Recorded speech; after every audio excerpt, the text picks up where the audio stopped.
Hello there, I'm Gregory Iron, professional wrestler with cerebral palsy, but also the host of Top Tier Wrestling's Backstage with BLACKFLY. And today, my very special guest is the one and only Top Tier Pro Wrestling Heavyweight Champion, CODY DEANER. Hey, man. Backstage with BLACKFLY? I'm just learning this title now. This is very witty. Is this your idea? It was. I wish I said I came up with it, but I did not. No? Okay. Well, it's good. Whoever came up with it, kudos. This is a good name for a show, and I'm ready. I'm ready to answer any questions, talk some professional wrestling, or talk no professional wrestling at all, depending on whatever you want to do. I'm ready. Isn't it nice to not talk about pro wrestling sometimes? It is very nice. What have you been watching in life that isn't pro wrestling? Oh. Unfortunately, nothing. What? Because, well, I shouldn't say that. I've watched right now.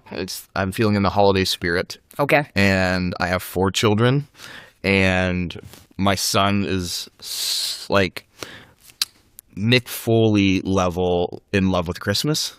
Okay. So we started like a month ago watching Christmas movies. So we're just going through the gambit and finding obscure.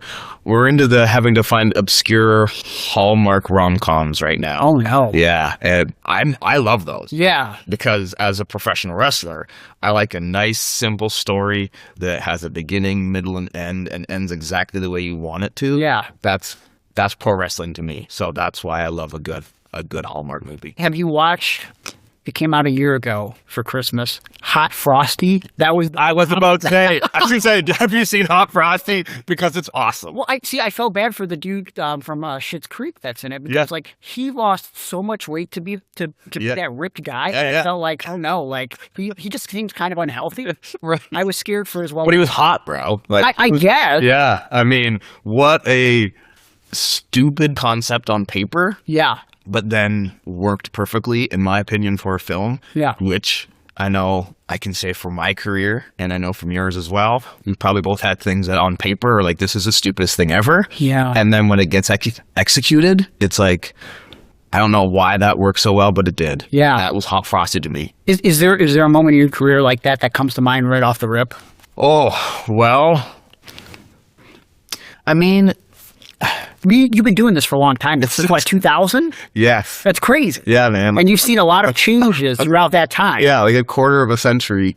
I mean, like, there's so many silly things that come to mind. I'll give you a good example, which is also the answer to the question of what is one of the craziest things you've done or found yourself in the ring doing. Yeah.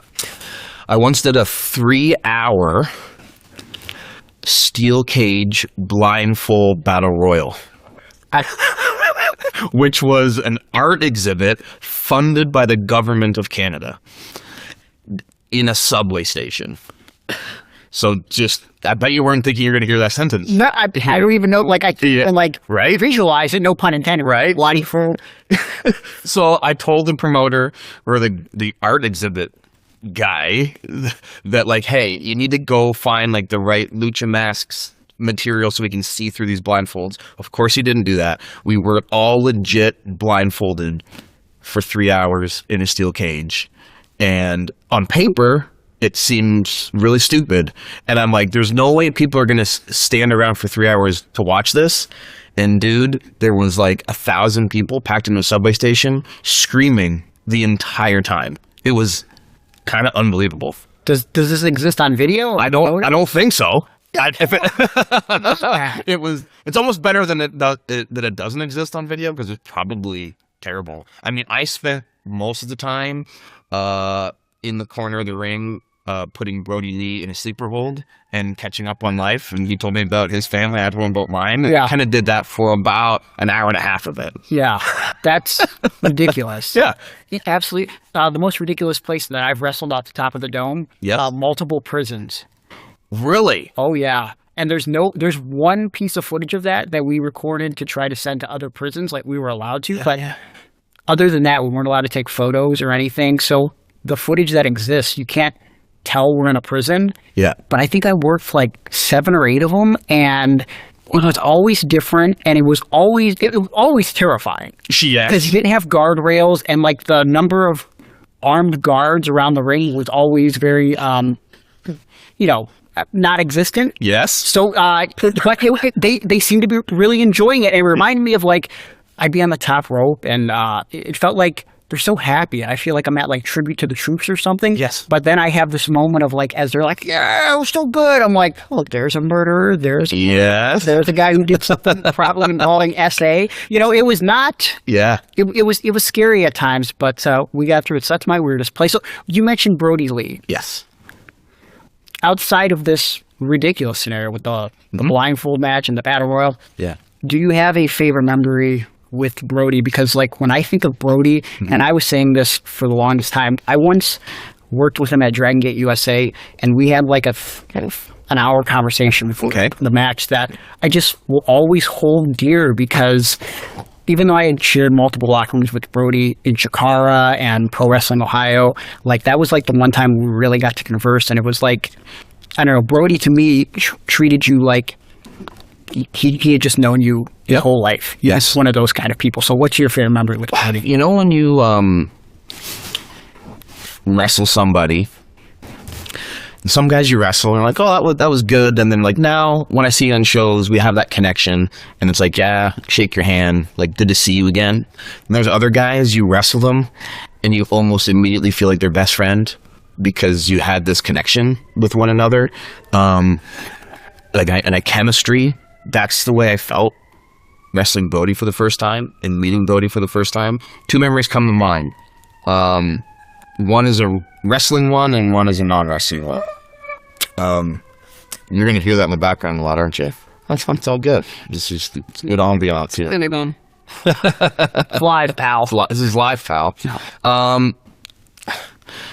So I wrestled him in we did almost a year-long feud for this one company where at Classic Championship Wrestling, and we did a big blow-off feud at a fair show, and there was about 1,000 people in attendance in a grandstand, and it was a street fight, and we ended up fighting on top of a car and smashing the windshields, and I gave him a pile driver on top of this car, and we just like completely decimated this vehicle, and I walked away from that match less sore than an average match with anybody else. Like it just went nuts, but like he was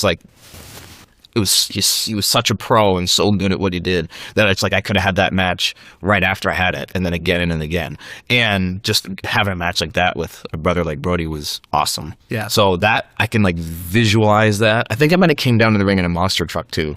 So that was. Wait a minute. Thank you. Yeah. You would think that you would. So I've gone down to the ring about 3 different times in monster trucks. So I just can't remember if that was one of them or not. Only in wrestling, right? Well, I think that was the match where I came down the ring with the monster truck and we smashed the car. Okay. So that's the wrestling one. Yeah. But after a match that we had during this feud, he was going to stay over for a weekend loop, and I'm like, well, you can come stay at my place. And we sat on my front porch and just drank a couple beers and talked for hours. Not about wrestling, about life, and I can remember exactly where I was sitting on that porch. I can remember where he was sitting. I can remember the things that we talked about, and I will cherish that conversation for the rest of my life. Yeah. Yeah. 100%. R.I.P. Brody, man. Yeah. He ruled. So you mentioned just sitting and talking about life, right? And you've been doing this podcast for a while now. Yeah. Wrestling is life is wrestling. Yes. I, too, often talk about how the correlation between pro wrestling and life is very similar, especially when you think about psychology, right? And like how things, like you have to create logic out of the illogical sometimes, right? When do you know the moment that you could most connect both wrestling and life? Or is there something like off the top of your head that you're like, the average person can understand, like you go through this in life and it's so similar, it's exactly like pro wrestling? Oh, man. That's a good question. Yeah. There's just kind of like, it's all the same. Like, that's why I call it wrestling is life is wrestling. And really what I do, here's a general one, is, and you said you could connect to psychology. A lot of times wrestlers make the psychology of wrestling really complicated, and it's not. It's just a story that anyone can understand. And like a good Hallmark movie, and a good match is one that everybody will connect to the feeling of, and it's a story. And every wrestler that I sat down to talk with about their life journey, we go through their life, and the conversation ends up like a good wrestling match. It's like a good story. Yeah. Right? So if you know how to tell a good story, like, period, you can put together a good wrestling match. Likewise, if you're somebody that wants to have a meaningful life that people are going to connect to, make your life a story worth telling. That's powerful. That's the way I view it. Yeah. If you're going to do a match in front of people, make it one worthwhile they're going to enjoy, and you can do the exact same with your life. I need you to do this for me. Okay. Very important. I need you to rank these masked wrestlers for me. Okay. Yes. Okay. Yeah. In an order? Like, how are we doing this? Okay. Yeah. Like from best to worst, or worst to best. Let's do worst to best. Okay. All right. You're gonna give them all to me in one shot? Mm-hmm. Okay. Giant Machine, Okay. Midnight Rider, Oh. Mr. America. Yeah. I don't know about this one. Hometown Man. Oh gosh. Now I'm a big fan of that hometown man guy, but I mean, he's pretty fresh on the scene, and those other guys have some status over him. Sure. So at this point, out of respect to the legacy of the others, I'm actually going to put hometown man as the fourth. I did not expect that. Okay. Wow. Right. So this is me with my respect to the veterans that went before me, and I think that the other guys you named were the inspiration to said hometown man. Okay. Right? Like, okay. Yeah. If you watch what he's doing, I mean, those other guys really inspired hometown. See, I didn't see a correlation. These were really? best guys that I just really enjoyed. Well, I see there being a correlation and an inspiration there personally. Okay. But I don't want to speak for hometown man. Sure. So you're going to have to ask him. I would have to say... Fourth place is hometown man. Oh, this is so hard. Third place, Giant Machine. Second, Midnight Rider. And number one, Mr. America. Okay. All right. Not too shabby. Not too shabby. That's one more random question about hometown man. Do you think he's a handsome guy under that mask? I mean, mildly attractive. Please. I mean, I think about him a lot. Do you? Yeah. I mean. Well, I mean, like, this is the thing about. I almost don't. I don't ever really want to find out. Okay. You know what I mean? Sure. Like, I like to think that he's attractive, but I don't ever want to find out. You know, I remember when Rey Mysterio got unmasked and was in part of the Filthy Animals, and I was quite disappointed. Yeah. He was a handsome man, but he was very boyish looking. Yeah. And not what I was expecting or hoping him to look. And I was disappointed. And I would hate to see hometown man get unmasked, and then me thinking he's probably a handsome fellow. Okay. And then being disappointed. Yeah. I don't want to have to deal with that disappointment. Okay. Gregory. Right. So let's just say that I hope that he is, but I don't ever want to find out. That's fair. Now, let's talk about for a second where you're wrestling right now in top tier wrestling. I want to backtrack a little bit, real quick, little side quest. Okay, sweet. Top tier, I would say that it ranks pretty high in Ontario wrestling right now, maybe towards the top. Well, where would you rank Spry wrestling? Oh, that's the first time that I met you, isn't it? Yeah. So in my heart, that was my first wrestling. Okay, was it? Yeah. Okay. So I think it was the first time I ever met you. So in my heart, it's pretty high. Okay. Simply because it was the first time that I met you. Sure. They had a lot of promise. They had a lot of gumption. They had a lot of hopes and dreams, and it didn't last very long. I don't even remember how many shows it lasted, but I mean, it was. The shows were fun. Yeah. So yeah, exciting. I'm gonna put it up. I can't put it at the top tier, obviously, but I can put it, mid shelf. Maybe in the bottom shelf where you've kind of forgotten about it, because I haven't thought about it in ages until you just brought it up. So it's kind of at the back of the shelf in this forgotten spot. But then when you realize you have, like, oh, where's that been? Yeah. That's kind of where it is on the shelf. Okay. Right? All right. It's there. All right. That's where it is. So top tier, you've had some crazy competition. Yeah. The last time you were here, wasn't it you and Rhino? Yeah, it was. It was Rhino. We had a good one. Talk to me about that title defense, and was that more challenging than what you were going to face tonight as we're recording this against big-time Bill Collier, who, in my opinion, I don't know if you've ever faced off with Big Bill. I have. But for years, I've been saying that Bill Collier is one of the most underrated guys in professional wrestling. Like, as a wrestler, sometimes before I would watch him wrestle, I'd be like, big jack, sucky guy. But then I wrestled him. Yeah. And he made me step up my game. And I was like, why doesn't anybody know who you are? So first, that was the question first. Ryan, talk to me about that. Okay, so I'm going to give you, because this is Backstage with BLACKFLY, I'm going to give you the backstage answer to all these questions, okay? So I'm not going to give you the typical pro wrestling answer. I'm going to kind of give you a behind-the-scenes backstage version, okay? Peel that curtain back. So I'll start with the Rhino. To describe what wrestling a Rhino feels like to a civilian, I guess it'd be like wrestling a Dodge Ram. Okay. literally trying to maneuver a truck. He's that big and thick, and just a monster of a man. Yeah. Now the backstage, my favorite part of that day was we did a match where we went around the whole building and we were fighting each other in a very fun and dare I say easy fashion. Kind of par for the course for matches that I've had where it involves going around and making sure that the fans are not getting toppled and hurt, but you're still putting on a really good physical, fun match. And I've had matches like that many times in my career. But I came to the back and my son had come to the show.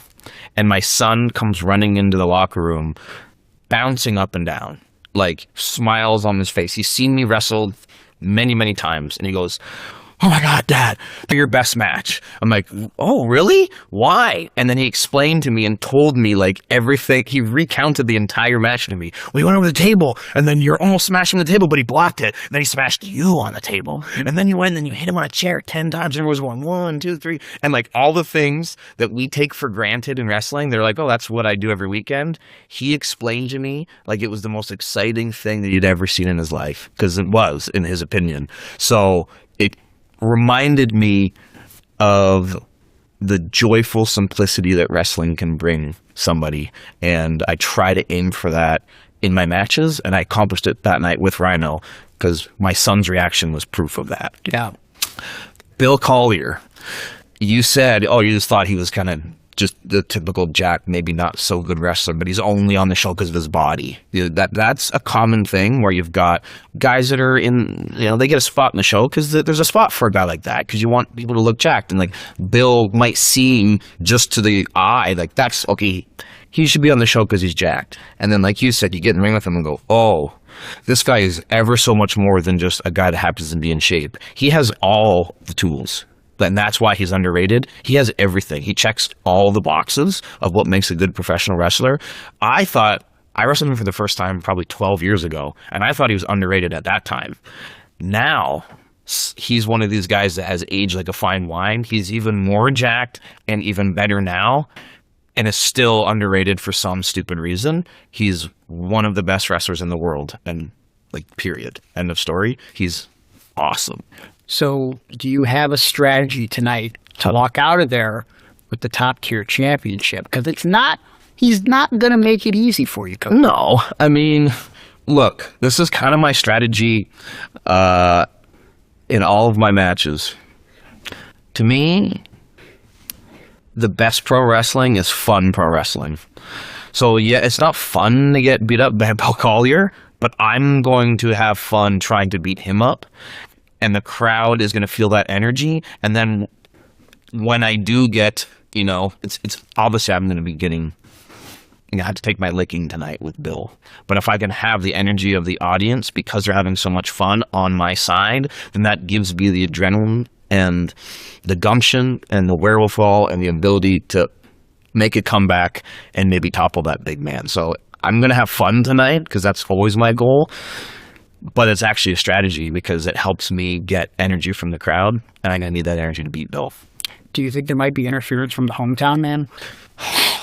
I mean, you brought him up so much. I mean, I don't think it's a, say his name and he'll appear type of thing. That's already somebody else's gimmick.